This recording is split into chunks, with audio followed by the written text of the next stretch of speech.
Kita mau belajar bersama-sama tentang rancangan Tuhan yang tepat dalam kehidupan kita masing-masing. Ya, di dalam kitab Yeremia 29 ayat 11, semua kita pasti sudah hafal dengan firman Tuhan ini.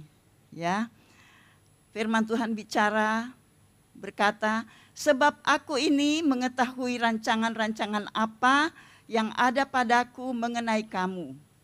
Demikian firman Tuhan, yaitu rancangan damai sejahtera dan bukan rancangan kecelakaan, untuk memberikan kepadamu masa depan penuh harapan. Puji Tuhan ya. Saudara, Tuhan menciptakan saudara dengan satu tujuan, ya, yaitu masa depan penuh harapan. Ya, memasuki tahun 2022 ini, pasti kita semua punya resolusi-resolusi, ya, masing-masing. Kita punya rencana-rencana, punya harapan-harapan agar tahun ini harus lebih baik dari tahun yang lalu. Amin. Ya, Tuhan sudah menetapkan satu rencana di dalam hidup kita masing-masing.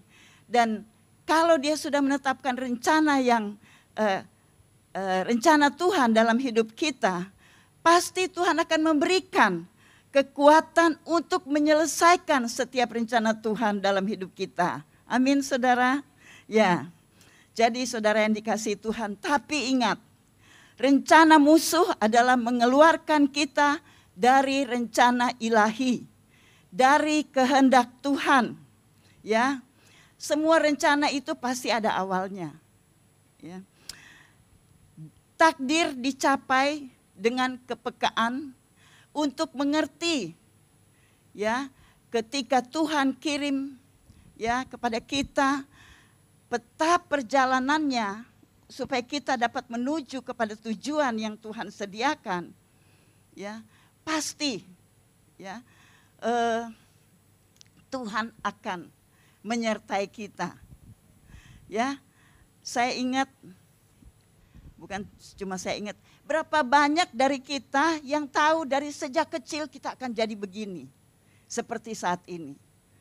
Ya, saya ngalamin, saudara. Nggak pernah mikir kalau saya nanti pergi ke Jepang, saudara. Ya, dan di Jepang itu saya jadi buruh. Ya, sama dengan di Hong Kong itu saya jadi seperti TKW, saudara. Kita nggak pernah mikir. Ya, dan ternyata Tuhan punya rencana. Rencana Tuhan itu tepat. Kadang-kadang nggak masuk akal. Kadang-kadang tidak masuk, tidak dipikirkan sebelumnya. Sehingga waktu saya kembali dari Jepang, Tuhan, rancangan Tuhan itu luar biasa.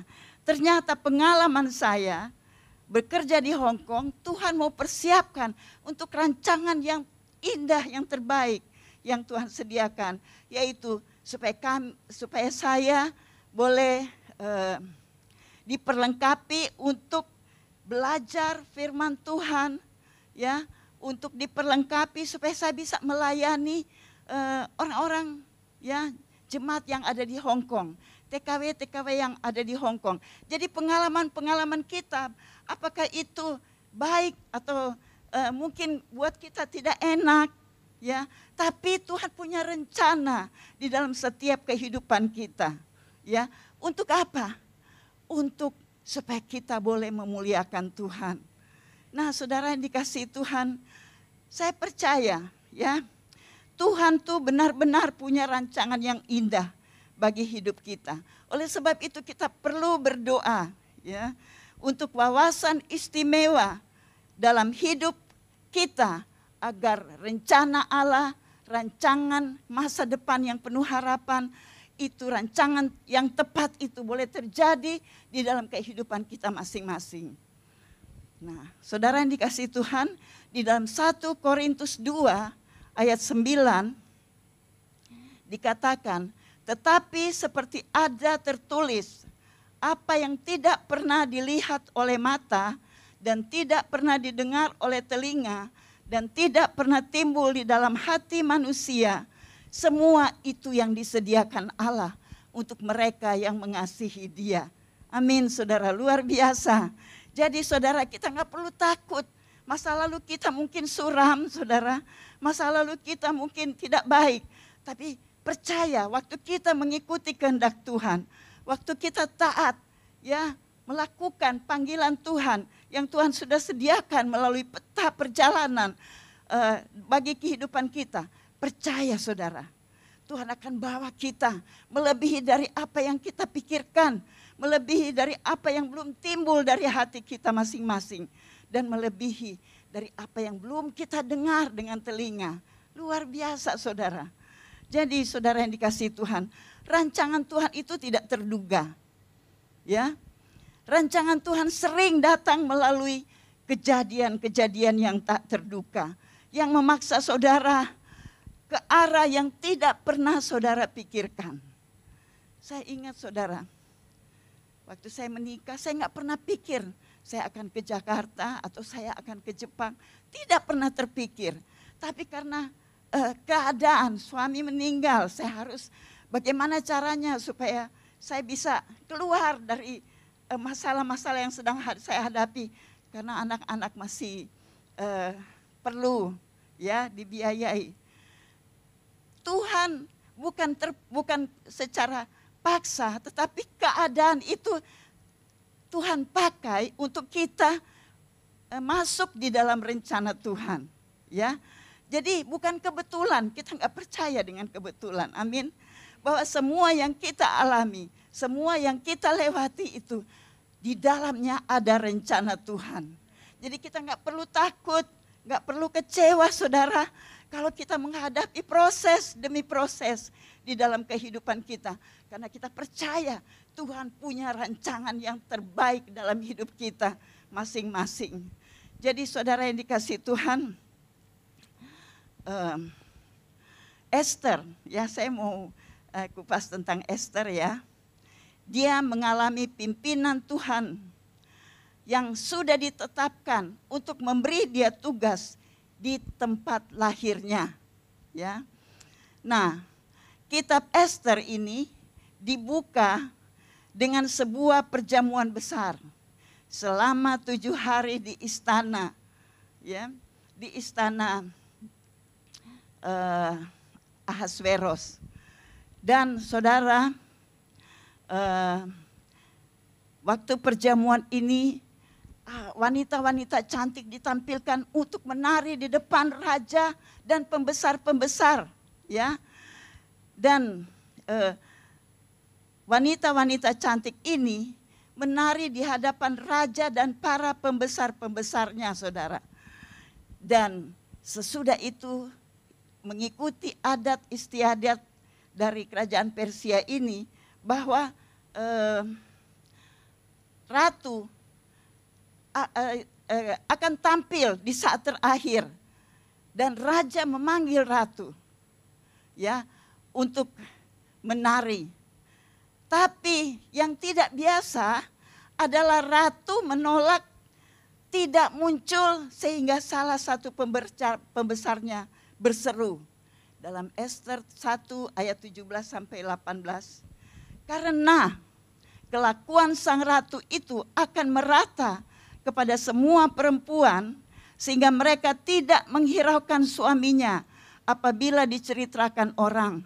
Raja Ahasveros menitahkan supaya Wasti sang ratu dibawa menghadap kepadanya, tetapi ia tidak mau datang. Jadi saudara yang dikasihi Tuhan, pada hari ini juga istri para pembesar raja di Persia dan media yang mendengar tentang kelakuan sang ratu akan berbicara tentang hal itu kepada suaminya, sehingga berlarut-larutlah penghinaan dan kegusaran. Jadi saudara yang dikasihi Tuhan, Raja Ahasveros waktu Ratu Wasti menolak untuk menghadap, tidak mau datang, maka saudara, Raja Ahasveros sangat malu. Akhirnya dia memutuskan untuk menyingkirkan sang ratu. Ya, tiba-tiba saudara di sini tidak ada raja, ya, raja tanpa ratu, ya. Nah, saudara yang dikasihi Tuhan, sehingga untuk hal ini raja harus menemukan ratu yang baru, ya, sehingga diumumkan, ya, di kerajaan Persia itu.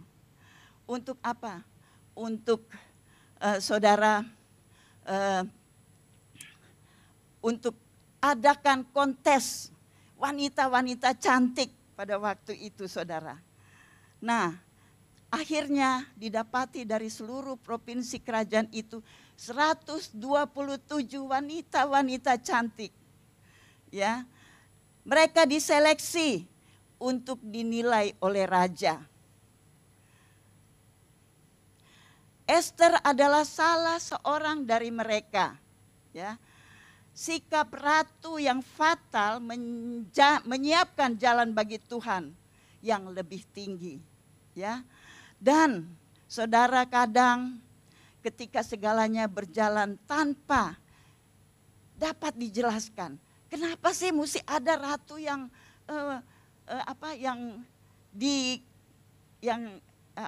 disingkirkan? Itu cuma kedaulatan Tuhan, karena Tuhan punya rancangan. Ester masuk di dalam rancangannya Tuhan, ya, rancangan Tuhan yang tepat dalam kehidupannya, sehingga diadakanlah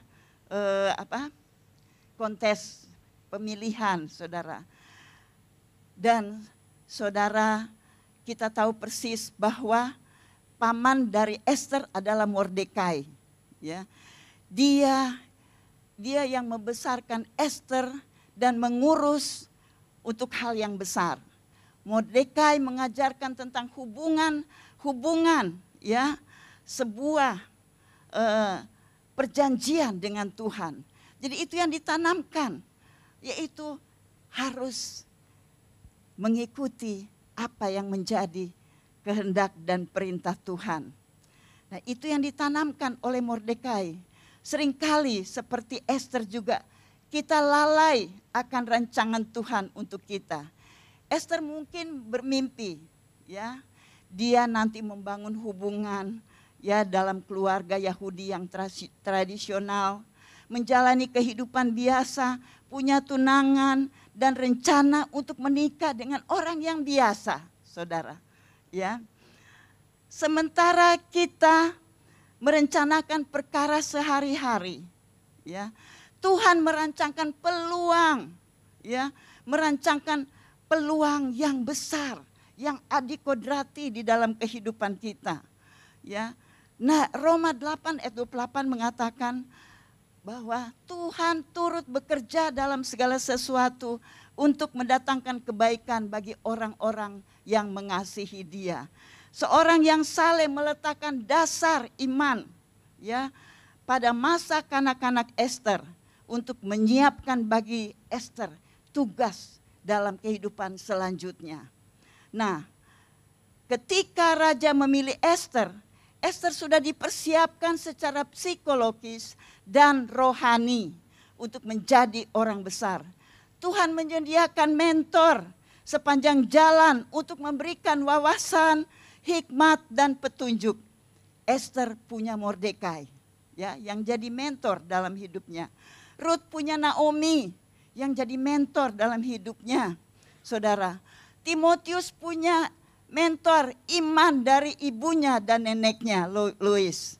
Jadi saudara yang dikasihi Tuhan, saudara bisa menjadi mentor bagi anak-anak saudara, menjadi mentor bagi anak-anak rohani saudara, ya.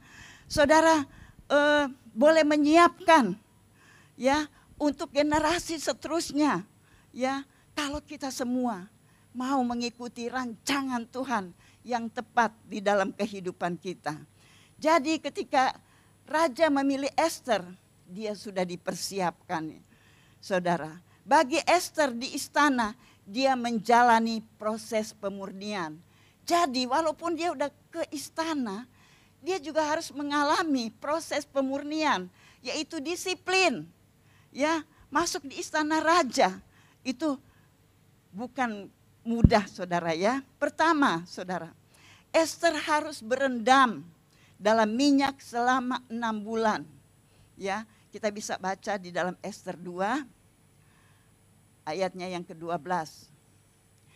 Tiap-tiap kali seorang gadis mendapat giliran untuk masuk menghadap Raja Ahasveros, dan sebelumnya ia harus dirawat menurut peraturan bagi para perempuan selama 12 bulan. Sebab seluruh waktu itu digunakan untuk pemakaian wangi-wangian, 6 bulan untuk memakai minyak mur, dan 6 bulan lagi untuk memakai minyak kasai, serta lain-lain wangi-wangian perempuan. Jadi saudara yang dikasihi Tuhan, untuk masuk di dalam rancangan Tuhan yang tepat, ada disiplin. Ada yang harus kita kerjakan, ada yang harus kita tekuni. Ya, minyak ini melambangkan Roh Kudus. Ya, saya percaya kaki Ester, karena dia memang orang dari pegunungan, dari kampung, kakinya pasti udah menebal. Ya, udah menebal kakinya saudara ya. Nah, saudara yang dikasihi Tuhan, kenapa? Karena dia berjalan dengan kaki telanjang. Ya, ia harus merendam ya dirinya, diminyaki supaya apa? Kakinya halus. Ya, kakinya menjadi halus. Nah, sebelum Tuhan memakai saudara, ia harus merendam saudara di dalam Roh Kudus. Ya, kita harus punya hubungan yang intim dengan Tuhan, peka dengan apa yang Roh Kudus mau kita lakukan di dalam kehidupan kita. Roh Kudus tahu bagaimana supaya kita dapat menyingkirkan bagian-bagian yang kasar di dalam kehidupan kita. Wanita ini menentukan nasib bangsanya. Itu sebabnya dia harus memiliki kepekaan terhadap Roh Kudus. Dia memiliki hubungan yang intim dengan Tuhan. Karena dia akan menjadi berkat bagi bangsanya saudara. Ya, akan menjadi berkat bagi generasi penerusnya. Nah, ia harus diurapi. Ia akan mempengaruhi generasi yang akan datang. Berendam dengan minyak adalah menggambarkan seorang wanitanya Tuhan yang sangat akrab dengan Roh Kudus. Saudara bukan hanya memiliki tubuh dan pikiran dan roh. Saudara tidak hanya rohani, tidak hanya cantik saudara. Saudara harus peka terhadap perkara-perkara dari Tuhan. Ketimbang menjalani kehidupan saudara sendiri. Jadi saudara, dan yang kedua itu harus dipakaikan wangi-wangian saudara. Wah, ini kalau berbicara tentang wangi-wangian yang daripada Tuhan, itu adalah pujian penyembahan kita kepada Tuhan. Tuhan mau kita bawa hidup kita untuk selalu bersyukur. Bersyukur untuk apa yang Tuhan sudah lakukan. Jangan lihat, aduh masa lalu kita perlu meneliti lagi masa lalu kita siapa.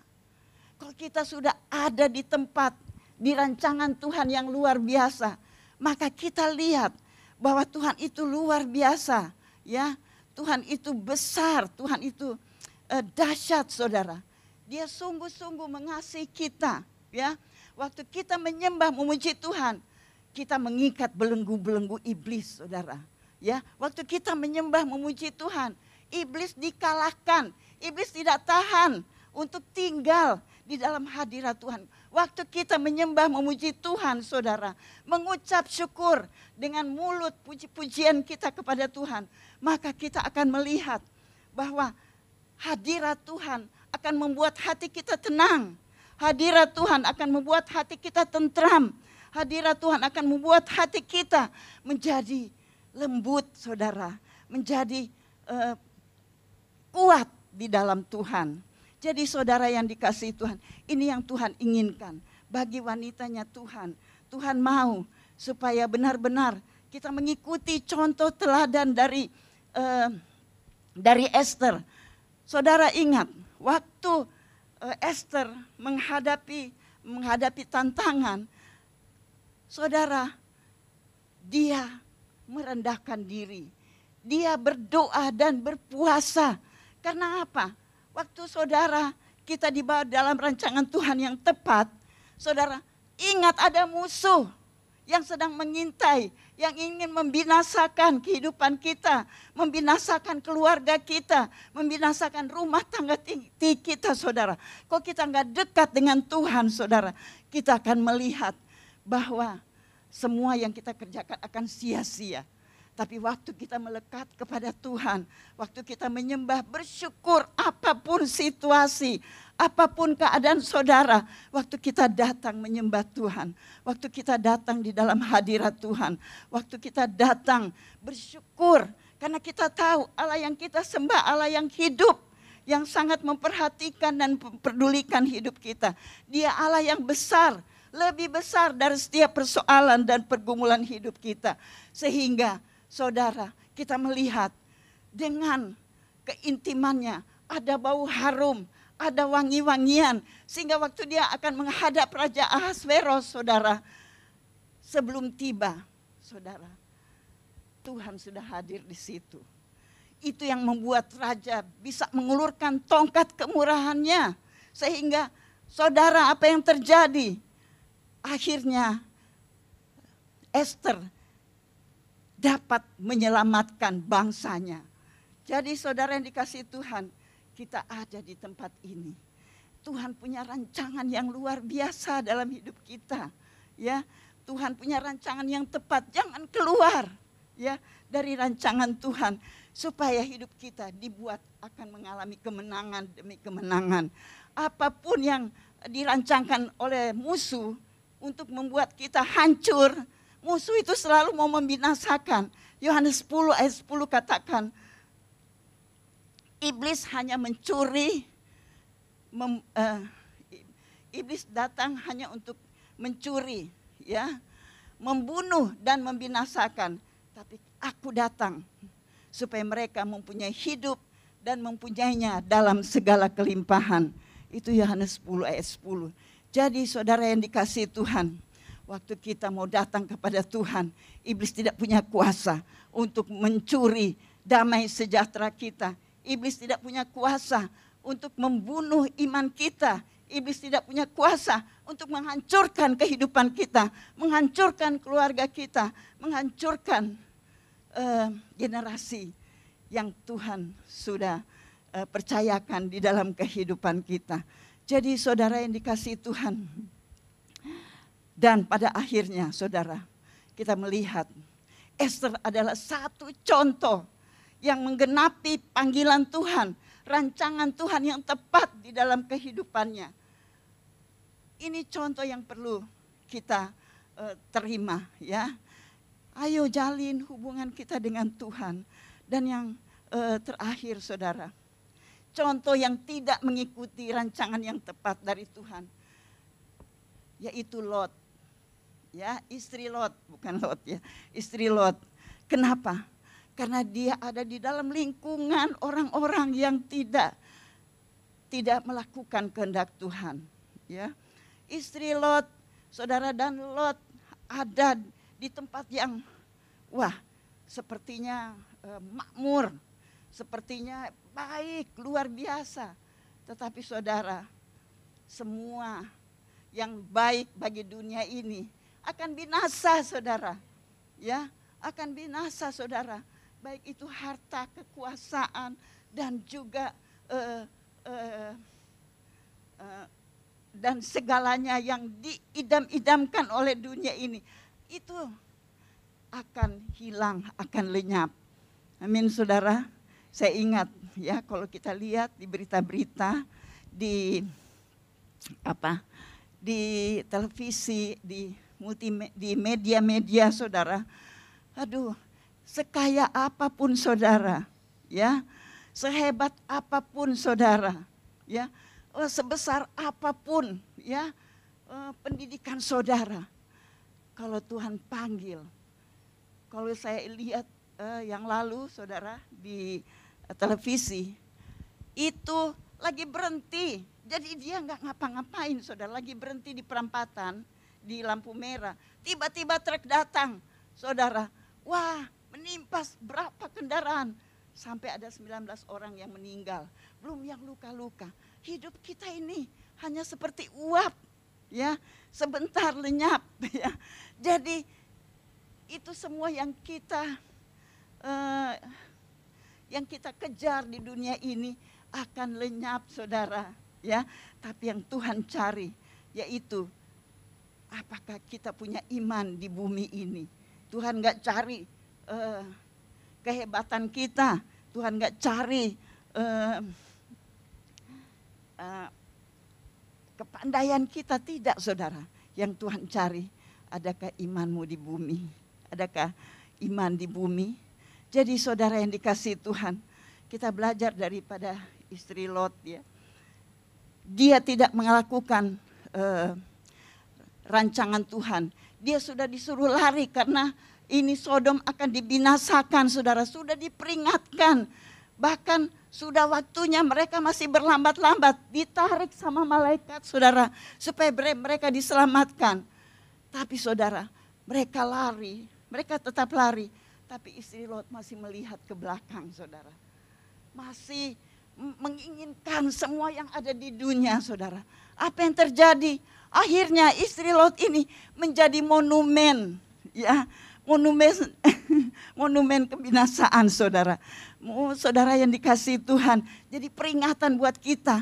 Lari, keluar dari masa lalu, keluar dari kehidupan duniawi ini.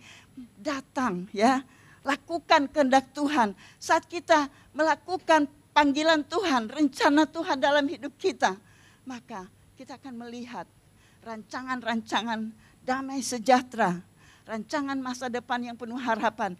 Itu yang akan Tuhan sediakan dalam kehidupan kita masing-masing. Nah, saudara yang dikasihi Tuhan, Tuhan selalu mau kita untuk meninggalkan hal-hal yang yang duniawi.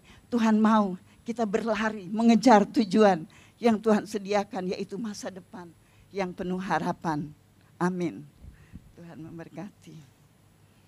Mari kita berdoa. Terima kasih Tuhan Yesus. Kalau pada siang hari ini kami semua boleh Tuhan belajar kebenaran firman-Mu. Tuhan, hamba-Mu terbatas, tapi Roh Kudus Engkau menerjemahkannya lebih dalam kepada setiap jemaat. Bahwa kami ini istimewa, Tuhan. Bahwa Engkau punya rancangan-rancangan yang indah dalam hidup kami, Tuhan. Supaya kami tidak merasa nyaman. Tapi Tuhan, kami juga sadar kami harus tetap berjaga-jaga. Peperangan kami bukan melawan darah dan daging, tapi melawan penguasa-penguasa udara, roh-roh jahat di udara yang mau menghancurkan, membinasakan kehidupan kita, bahkan sampai masa depan kita. Oleh sebab itu ya Bapa, urapi kami masing-masing, biar kami makin intim bersekutu dengan Tuhan. Kami dipenuhi dengan Roh Kudus, biar hadirat Tuhan selalu menyertai kami semua, Tuhan. Supaya kami dipenuhi dengan hikmat-hikmat yang dari surga. Supaya kami tidak memikirkan, oh Bapa, kepentingan-kepentingan pribadi kami. Tapi kami memikirkan perkara-perkara yang di atas, yang berkenan, yang boleh menyenangkan hati-Mu. Biarlah melalui pujian penyembahan kami, melalui keintiman kami, kami boleh berbau harum di hadapan-Mu. Sehingga setiap doa-doa yang kami naikkan, Tuhan, boleh menjadi ukupan yang berbau harum dan berkenan kepadamu. Sehingga Engkau Tuhan akan mencurahkan berkat-berkat berlimpah, masa depan penuh harapan. Semua resolusi-resolusi yang kami mau Tuhan, Engkau menyediakannya lebih dari apa yang kami pikirkan, lebih dari apa yang belum kami lihat, lebih dari apa yang belum timbul dari hati kami. Karena Engkau Allah yang berdaulat, Engkau Allah yang maha kuasa, Engkau Allah yang mampu dan sanggup melakukan segala perkara. Terima kasih, kami mau set free Tuhan. Kami tidak mau mengikuti keinginan dunia ini, tapi kami mau Tuhan, oh Bapa, mengikuti rancangan Tuhan yang tepat. Sehingga nama Tuhan dipermuliakan. Di dalam nama Tuhan Yesus kami berdoa dan bersyukur. Haleluya. Amin.